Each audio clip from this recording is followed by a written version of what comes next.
New this morning, we have some reporting out of Washington, D.C. The Justice Department wants answers about a confusing chain of events that delayed the discovery of a box of classified documents at Mar-a-Lago. Sources say the contents were copied, emailed, moved to an off-site location before returning to the former president's office. Former President Trump, I'm talking about, exactly where the FBI had searched just weeks earlier. Explanation for all of this now. CNN's Paula Reed live on Capitol Hill with more. Good morning to you. So what is this? What's going on here?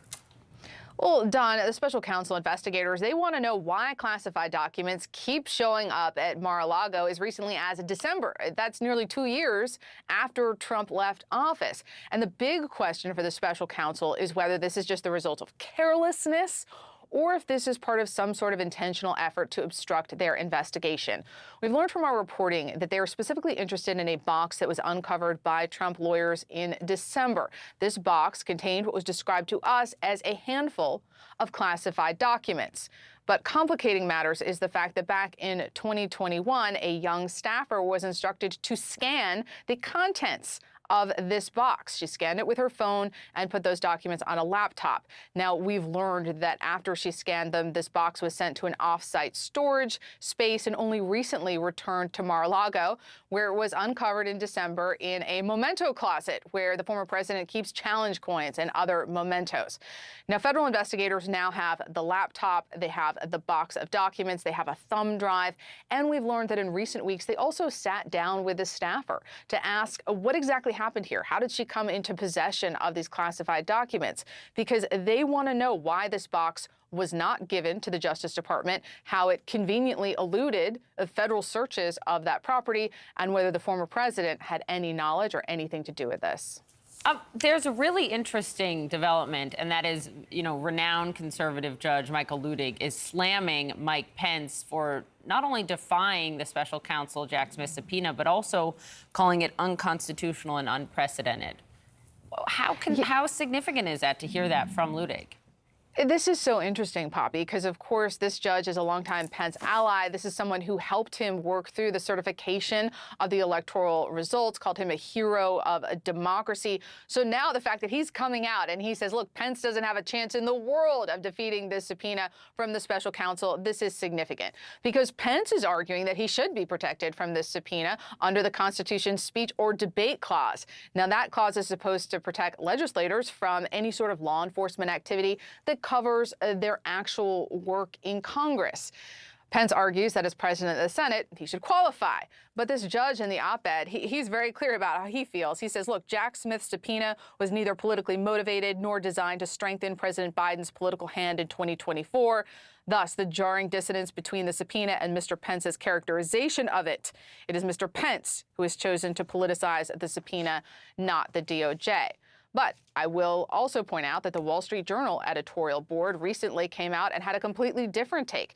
They argued that because of what Pence did on January 6th, he should be given the benefit of the doubt. So clearly, intelligent minds can disagree about the Pence subpoena, but the opinions that really matter will come from the courts, and this issue could go all the way to the Supreme Court. You need like a treasure map to like some sort of something. Tell me about it, Don. I know. Paula's like, yeah, you telling me? Paula has one in her office.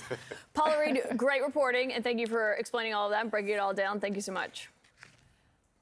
I promised. That is House Speaker Kevin McCarthy's defense for sharing 40,000 hours of security footage from the Capitol insurrection with Fox News host Tucker Carlson. In the past, McCarthy said Donald Trump was responsible for the attack.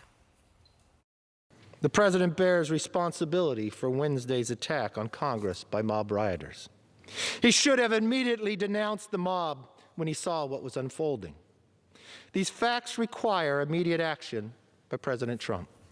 But now McCarthy tells the New York Times, quote, I was asked in the press about these tapes, and I said they do belong to the American public. I think sunshine lets everybody make their own judgment. Democrats have been condemning McCarthy for the move, warning that it creates a significant security risk. Here's what Democratic Congressman Jamie Raskin said last night. We have security concerns about turning over the location of security cameras in the U.S. Capitol that the police use. We have concern about the escape and evacuation routes that were used on that day. We don't want to just throw our hands up and say, well, let's just let everything go and let the insurrectionists have the material that will allow them to plan the next January 6th. In a letter to Senate colleagues Wednesday, Majority Leader Chuck Schumer said McCarthy's actions, quote, laid bare that this sham is simply about pandering to MAGA election deniers, not the truth. Well, it is true that his most conservative members wanted him to release this. They've been pushing him to do it. That's why he's doing it. But I think the risk that you hear from other Republicans is they do not want to talk about January 6th, and this is just relitigating it, and they don't think that works in their favor. Yeah, and then releasing it, I mean, quite honestly, to a person in the media who the courts have deemed not a legitimate news, for that it is basically editorial, and so it's not a news program. Look, I don't know if people, I can't say whether it should have been released or not have been released. But I think if it is, you should release it to all the news organizations. Say, isn't sunshine something that shines on everyone? Everyone, right.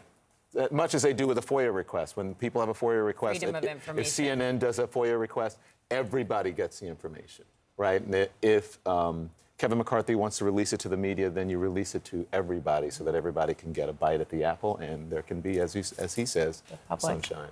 Yeah.